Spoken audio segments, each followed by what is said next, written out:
신약의 직분과 그 영광에 대해서 우리 말씀을 나누고자 합니다. 사도 바울이 2장 끝부분에서 자기는 복음의 장사꾼이 아니라, 복음의 장사꾼이란 말씀은 17절에 우리는 수많은 사람들처럼 하나님의 말씀을 혼잡하게 하지 않는다. 그래서 자기 이익을 위한 어떤 복음의 장사꾼이 아니라 순수한 복음을 증거하는 사람이다. 그렇게 2장에서 마무리를 짓고, 그렇기 때문에 나는 흔히 사람들이 어느 지역에 가서 사역을 할 때 추천서를 써가지고 가서 그 지역 사람들에게 인정을 받고 사역하는 그런 일을 고린도 교회에서는 하지 않았고 또 그럴 생각도 없다고 말씀하고 있습니다. 그리스도의 복음이 처음 증가될 때는 특별한 추천서라든지 다른 사람의 보증이 별로 없었겠죠.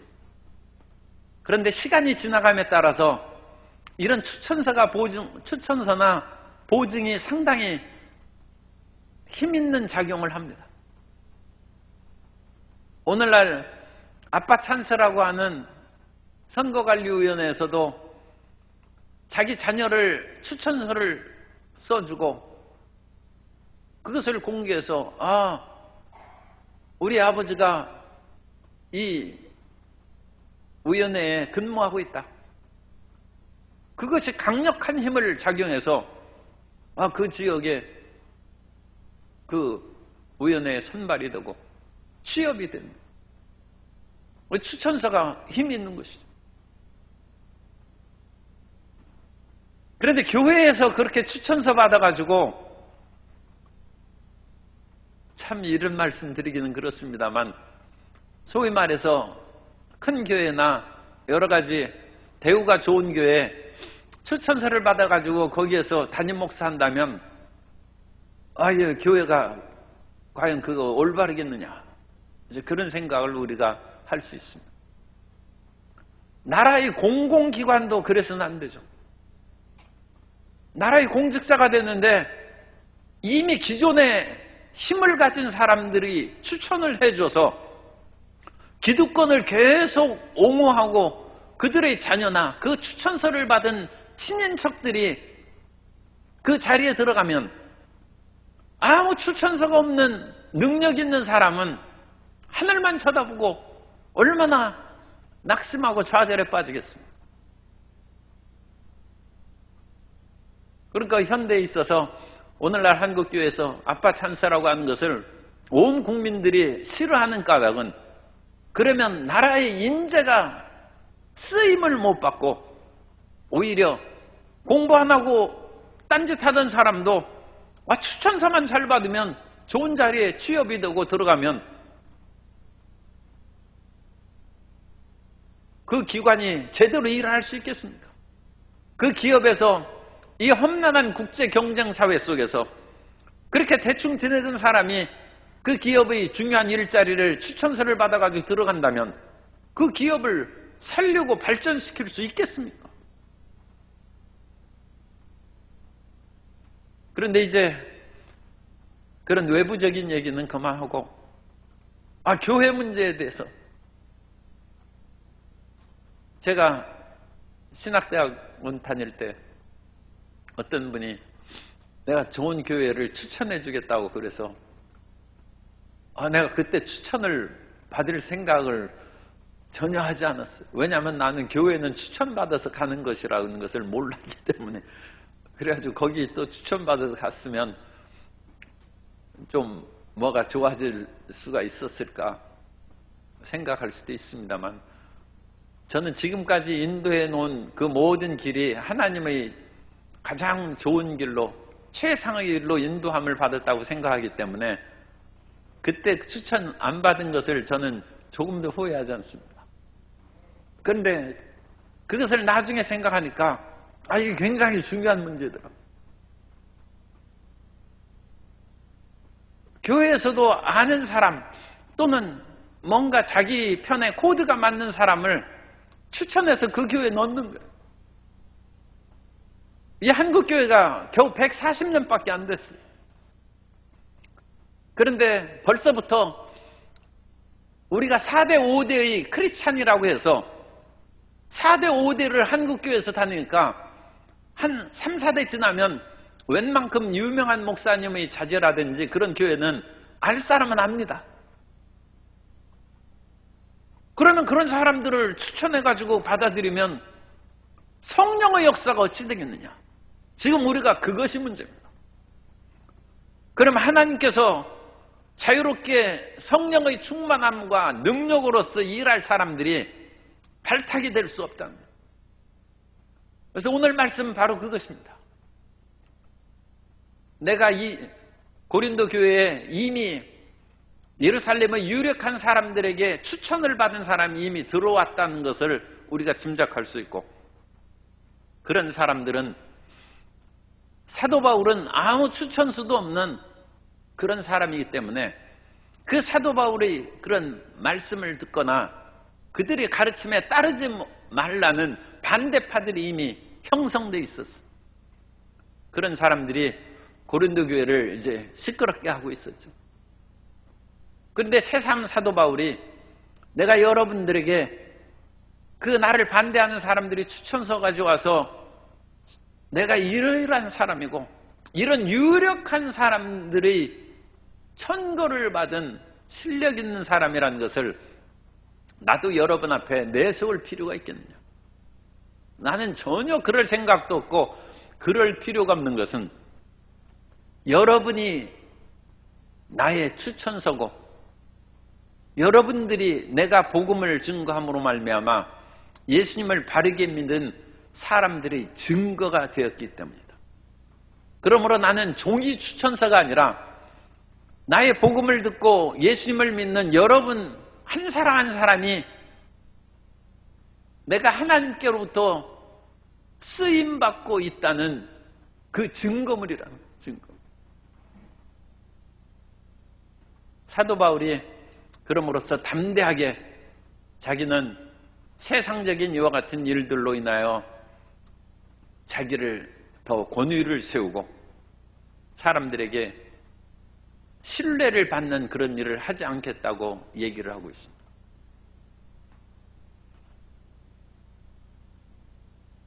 나무는 그 열매를 보아서 그 나무가 좋은 것인지 나쁜 것인지 안다고 말씀한 것처럼 스승이 훌륭한 사람이냐 제자를 보면 아는 것이죠. 그리고 제자가 똑똑하고 올바르게 그와 같이 일을 하면 아, 선생이 바르게 가르쳤다는 것을 알고, 딸을 보면 그 어머니를 아는 것이고, 그래 딸이 음식 솜씨가 좋아요. 그럼 어머니한테 배운 것으로, 물론 안 배웠을 수도 있지만 어머니한테 배운 것으로 그렇게 이제 받아들이는 것이 일반적인 그것입니다.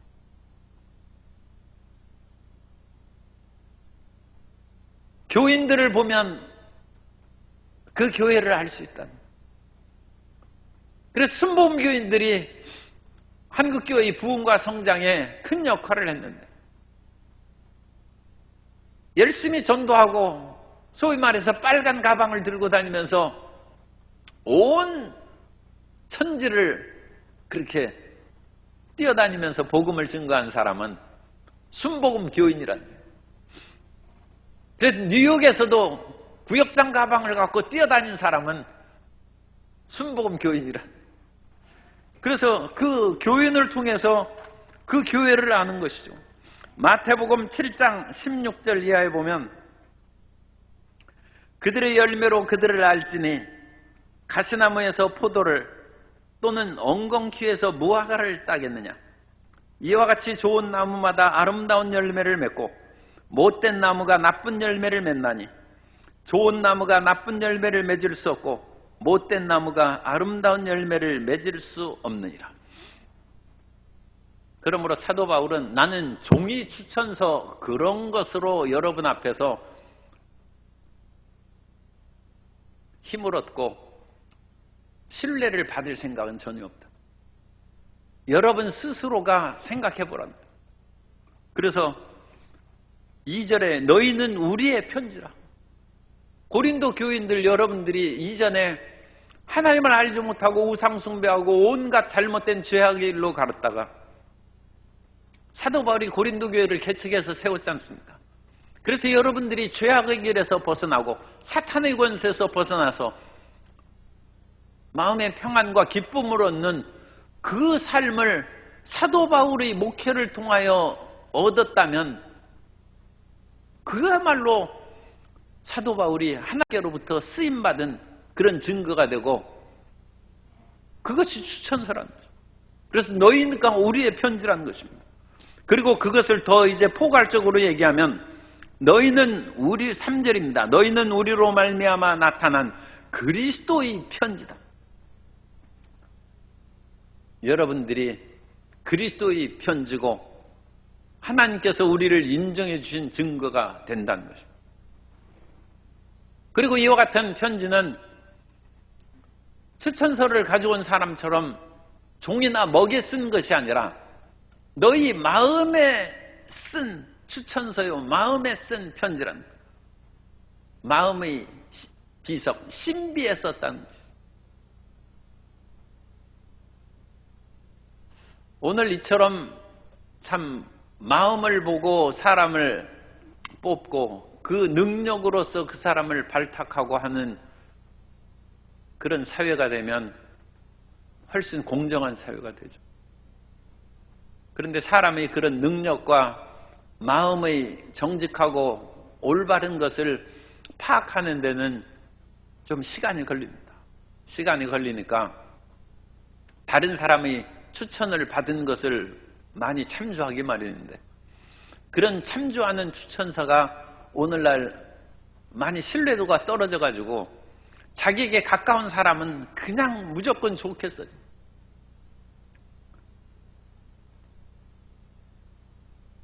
저도 이제 그런 추천서를 종종 좀 쓴 적은 있어요. 그래도 그렇게 심하게 쓰진 않았는데 유학 간다고 이제 제자 학생이 와가지고 추천서를 쓸 때 그 사람이 가진 그런 모든 것에 가장 좋은 장점을 골라가지고 이 사람은 틀림없이 학위 과정을 잘 마칠 수 있을 것이고 한국과 미국 또는 한국과 독일 또는 다른 나라들과 훌륭한 가교, 다리 역할을 하는 인재가 될 것으로 믿어 의심치 않는다 해서 보냈어요. 그래서 그걸 생각하면 조금 과장이 됐어요. 왜냐하면 그런 사람들 가운데 학위를 받고 돌아와서 우리 순복음교회에 박사 가진 사람 많이 있습니다. 이전에 제가 처음 학교에 올 때거나 가르칠 때는 참 우리 교단에서 박사가 없었어요. 정말 하나도 없었어요. 그런데 지금은 제가 가르친 사람들 중에서도 수십 명이 있어요. 그런데 그렇지 못한 사람들도 많이 있죠. 그래서 공부하러 가가지고 지금 LA에서 그와 같이 장사하는 사람도 있고 음식점 하는 사람도 있고 모든 사람이 다 성공하고 학위를 받는 것은 아닙니다. 못 받는 사람이 더 많이 있습니다. 그러나 그들에게 희망과 용기를 주어서 추천서를 써서 그 길로 진입을 한 것은 어쩔 수 없는 일이라고 이제 좀 스스로 나 자신의 그런 과장된 것을 좀 위로하기는 합니다만 우리의 이런 모든 추천서대로 사람들을 다 파악하고 100% 믿을 수 없어요. 그러나 그것을 참조하고 그 사람을 직접 대함으로써 이제는 추천서 종이가 필요 없이 그 사람의 마음을 들여다보고 그 사람의 능력을 살펴보고 그 사람을 사용하고 높은 자리에 올리는 그것은 꼭 필요합니다. 이전의 종이 추천서를 가지고 계속 그것을 10년, 20년 그걸 울고 먹는다거나 그것으로 인하여 그 사람을 계속 좋은 자리에 승진시킨다는 것은 그것은 정말로 잘못된 것입니다. 처음에는 좀 참조할 수 있을지라도 그 사람의 마음 상태를 보면 이제는 그 사람을 써야 될 사람인지 아니면 그 사람을 더 이상 써서는 안 될 것인지 그건 분명히 그 판단을 내려서 그런 것들을 거르는 작업이 있어요. 거르는 작업. 추천서가 어느 정도 필요한다 할지라도 그 다음에 이와 같은 거르는 작업이 사회에서 그야말로 순기능으로 올바르게 작용한다면 그래도 그건 건전사회죠. 교회에서도 이와 같은 그 부모님이 믿고 다른 몇 대에 걸쳐서 믿은 사람은 일단 그 사람을 받아들이기가 쉬운 것이죠. 그러나 그것을 몇 년 겪어보면서 이제는 그 사람의 정말로 성령 충만하고 믿음과 하나님에 대한 열정이 가득한 것을 보고 그 사람의 능력으로 판단해서 주의 일을 맡기고 사용하는 그런 우리 사회가 되고 교회가 돼야 될 줄로 믿습니다. 사도 바울이 지금 이 사실을 얘기하는 것입니다. 나는 추천서를 쓰거나 그런 거 필요 없다. 내가 한 일이 곧 나의 추천의 증거다. 증거를 얘기하고 더 나아가서 이제 4절부터 11절까지는 이런 추천의 길을 떠나서 우리는 구약의 그와 같은 율법적이고 조문에 쓴 그 일을 행하는 사람이 아니라 우리는 영의 직분을 가진 사람이다. 그것을 말하고 있습니다. 이제부터 우리의 모든 신앙생활의 그런 가장 중요한 분별력은 과연 그 사람이 성령 충만한 것인가? 그 사람의 말이 진실되고 다른 사람에게 올바른 것인가? 그것으로 인하여 그 사람을 판별하고 그 사람을 앞으로 대해 나아가라는 것입니다.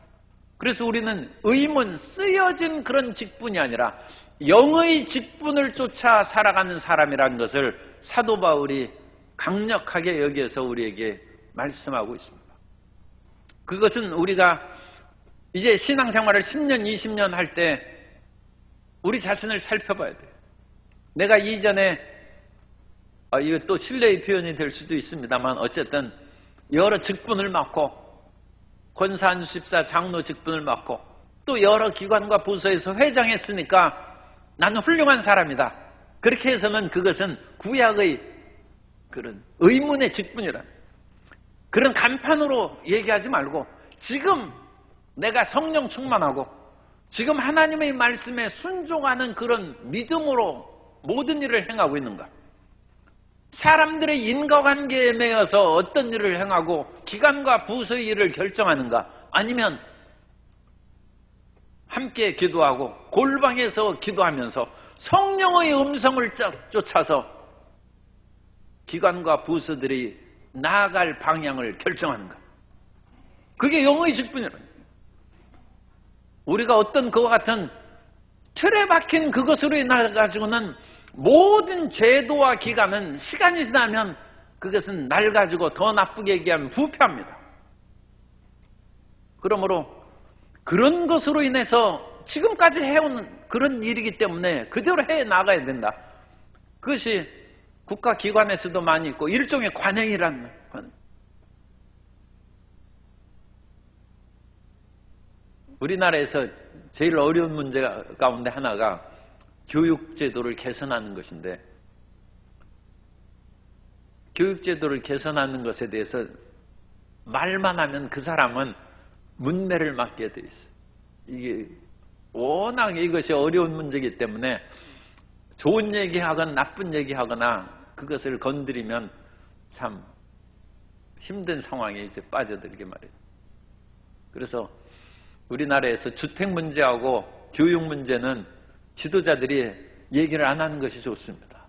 그리고 그것은 정말로 10년, 20년의 계획을 세워서 정권이 바뀌어더라도 계속 추진하는 그런 것으로 진행하지 않으면 참 해결하기가 어려워요. 왜 그러냐?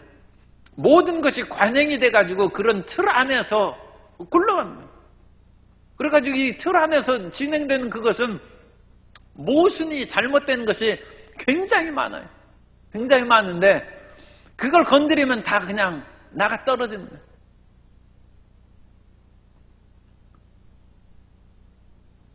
옛날 이스라엘과 유다가 나라가 망했지 않습니까? 그 사람들은 하나님을 섬기고 예루살렘에 성전이 있는 그런 나라가 망한 거예요. 그야말로 하나님이 거하시는 이 시온은 적군이 침략하지 못하는 것이 시온 불가침성입니다. 시온은 다른 어떤 흑암의 세력 또는 강력한 적군의 세력도 침략하고 침투하지 못한다는 것이 시온 불가침성인 그 일종의 교리입니다.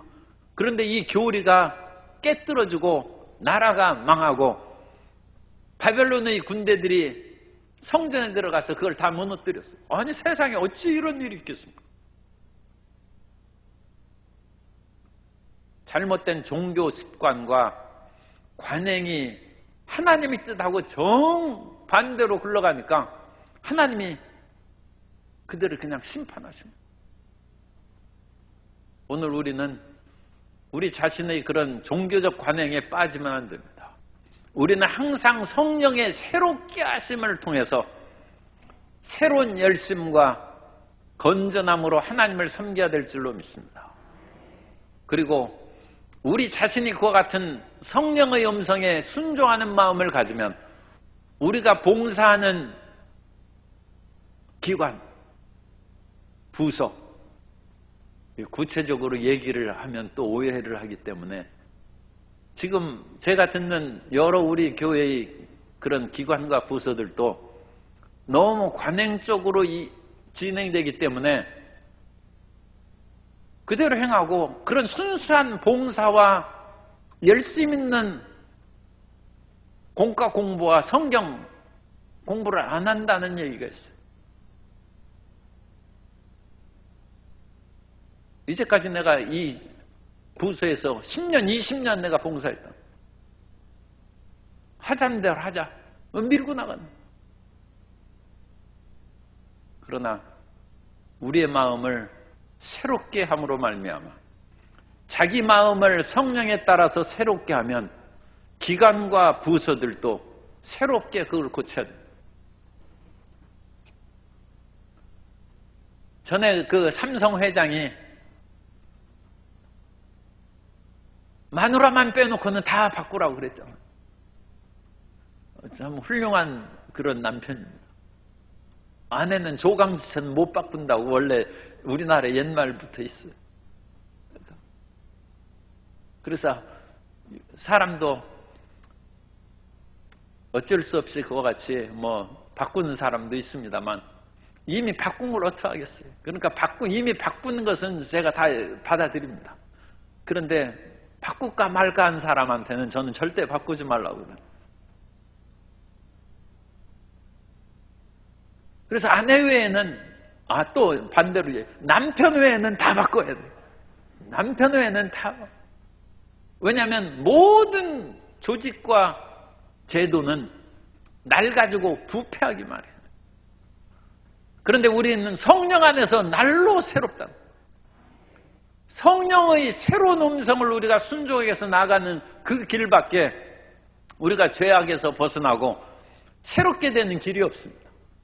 이 세상에 인간이 만든 형식과 모든 제도는 처음엔 좋았다 할지라도 나빠지기 마련해요. 우리가 산 모든 옷이나 모든 가구나 그런 것들이 5년, 10년 지나가면 다 낡아지고 나빠지지 않습니까? 사람의 제도나 모든 것도 어느 기간이 지나면 낡아지고 그것을 바꿀 힘이 없으니까 나라가 망하는 거예요. 고려가 그래서 망하고 조선이 망하고 세계의 모든 나라, 우리나라는 그래도 400년, 500년 동안 왕조가 나갔다는 것은 이 제도나 기간이 상당히 좋았다는 거예요. 중국 같은 나라는 200년이면 나라가 바뀌어요. 참 그건 모든 것이 순식간에 세계 유럽의 그런 왕조들도 그렇게 오래 지속되는 것이 없습니다. 끊임없이. 우리는 성령 안에서 항상 새로운 마음을 가지고 영의 직분으로 살아야 될 줄로 믿습니다. 구약의 모든 직분은 하나님께서 주신 의문의 조항입니다. 그래서 이것을 하지 말라는 365개의 금지 조항이 있어요. 그래서 이것을 어기면 저주를 받고 죽는다는 거죠. 물론 248가지 긍정명령도 있습니다만 대부분의 그 말씀들은 의문의 죽이는 것이고 영은 살리는 것이라고 말씀하고 있습니다. 그럼 우리는 어떤 그런 제도나 규율의 그런 틀을 그것이 필요하긴 하죠. 그 형식이 전혀 없이는 무정부 상태가 되고 그 사람은 그야말로 주관이 전혀 없는 사람이 되기 때문에 어떤 틀은 필요해요. 그러나 이런 틀을 끝까지 고집하는 것을 벗어나서 영의 인도하심을 따라 행하는 영의 직분자가 되어야 될 줄로 믿습니다. 그리고 의문의 그런 모든 것을 행하는 사람들에게도 영광이 있었어요. 제사장이 영광스럽죠. 왕도 영광스럽고 선지자의 그런 직분도 영광스럽고 가장 대표인 모세도 영광스러운 직분으로 모세가 하나님의 말씀을 받을 때 그 얼굴에 광채가 났다고 했어요. 그래서 모세가 하나님의 계명을 들고 나올 때 그 얼굴빛의 광채로 말미암아 사람들이 그 얼굴을 보기를 두려워했다고 했어요. 의문의 죽이는 그와 같은 직분에도 영광이 있었는데 하물며 성령의 새롭게 하는 직분에는 얼마나 더 큰 영광이 있겠느냐. 그것이 오늘 우리가 읽은 말씀에서 사도 바울이 하는 얘기입니다. 왜냐하면 의문의 그 모든 법은 한시적인 것이라는 일시. 왜냐하면 새로운 그런 것이 나타나기까지 일시적인 것이다. 그래서 구약의 모든 것들을 언약으로 얘기하면 그 모든 것이 다 통틀어서 옛 언약이라고 하는데 그 옛 언약 속에는 아브라함의 언약이 있어요. 그 아브라함의 언약이 더 발전되고 성숙한 것이 모세의 언약입니다. 신의 산에 좀 모세의 언약이고 그 모세의 언약보다 더 발전한 것이 다윗 언약입니다. 그리고 그와 같은 언약이 통틀어서 옛 언약인데 그 옛 언약은 새 언약이 올 때까지 임시적이라는 것입니다. 그러므로 이 구약의 옛 언약의 직분자들도 영광이 있었으면 더 완전한 새 언약의 직분자들은 얼마나 더 큰 영광이 있겠느냐. 그러므로 의문의 추천서를 주장하면서 여전히 구약적인 그런 틀에 매여 있는 나의 반대파들이나 그런 추천서를 보고 좋아하는 그 사람들은 그 잘못을 깨닫고 나는 성령에 따라서 의의 직분으로 영광의 직분으로 여러분 앞에 나와서 복음을 증거했으니 나를 반대하거나 사도 바울을 무시하는 그런 일이 있어서는 안 된다는 것을 사도 바울이 여기에서 지금 입증하고 있는 것입니다. 왜 사도 바울이 여기에서 지금 자기 자신을 변명하는 거예요. 이 고린도후서의 3장의 말씀도 사도직에 대한 변명이라는 큰 틀에서 우리가 읽을 수 있어요. 오늘 우리는 다른 사람의 그런 추천서라든지 유력한 사람의 뒷백이 없다 할지라도 그것으로 인하여 절대로 낙심할 까닭이 없습니다. 우리는 의문의 직분자가 아니라 영의 직분자이기 때문입니다. 따라서 성령께서 나를 보증해 주십니다. 나는 성령의 지혜와 성령의 능력으로 삽니다. 그러므로 의문의 그런 추천서를 받고 뭔가 제도와 형식 가운데 자기 자신을 드러내는 그 사람들이 일시적으로는 우리 앞서가는 그런 일이 있다 할지라도 결코 오래 승리하지 못합니다. 우리는 영의 직분을 따라서 나아가기 때문에 하나님께서 주신 지혜와 능력이 있으면 우리는 반드시 그들을 압도하고 승리하게 될 줄로 믿습니다. 오늘날의 이런 사회생활에서도 이 영의 직분자의 그런 담대함을 가져야 됩니다. 그리고 사도 바울은 여기에서 영의 직분은 영원한 직분이라는 거죠. 구약의 그런 모든 직분은 많은 것이 이제 폐했죠. 제사장이 이제 어디에 있습니까? 그런 것이 폐했어요.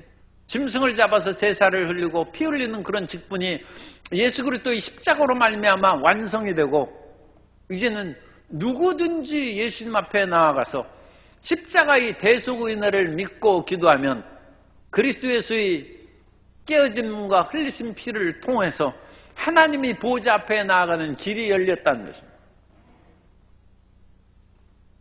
오늘날에도 한국 또 여러 그런 다른 교파에서는 제사장적인 그런 주의종의 그 직분을 시행하는 그런 교파들이 있죠.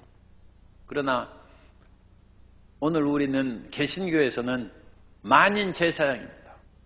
우리 모든 성도님들이 다 한 사람 한 사람 하나님의 택하신 족속이요 왕 같은 제사장인 줄 믿습니다. 그러므로 누구든지 예수 이름으로 하나님 앞에 나아가 기도하면 하나님께서 들으시고 은혜를 내려주시는 것입니다. 그러므로 다른 길에 나아가서 그 사람의 기도를 대신 받아가지고 죄사함을 얻는 데거나 그런 일을 할 필요 없어요. 우리는 직접 예수님 앞에 나아가서 예수 이름으로 기도하고 우리 죄를 자백하면 주님께서 우리 죄를 사하시고 우리의 긍휼을 베풀어 주시고 우리에게 용서와 사랑으로 채워주실 줄 믿습니다. 그것이 의의 직분이에요. 그리고 그 의의 직분의 영광은 구약의 어떤 직분의 영광보다 더 크다는 것입니다. 촛불이 켜지면 밤에 그래도 밝죠. 그런데 횃불이 켜지면 얼마나 더 밝겠습니까? 그러나 촛불이나 횃불도 해가 떠오르서 태양빛이 받는데 촛불과 횃불이 무슨 의미가 있겠어요? 그러므로 구약의 직분도 이전에 어두웠던 시절에는 영광이 있지만 이제 신약의 찬란한 빛이 비쳤기 때문에 신약의 성령의 말미암은 영광의 직분 앞에서는 구약의 직분이 다 빛을 잃어버리게 된 줄로 믿습니다. 그래서 구약이 전혀 불필요하다는 의미는 아니에요. 예전에는 구약의 모든 것이 폐해서 없어져 버렸다고 그와 같이 얘기한 분들도 가끔 있는데 없어지는 것이 아니라 신약의 직분에 흡수 통합된 거예요.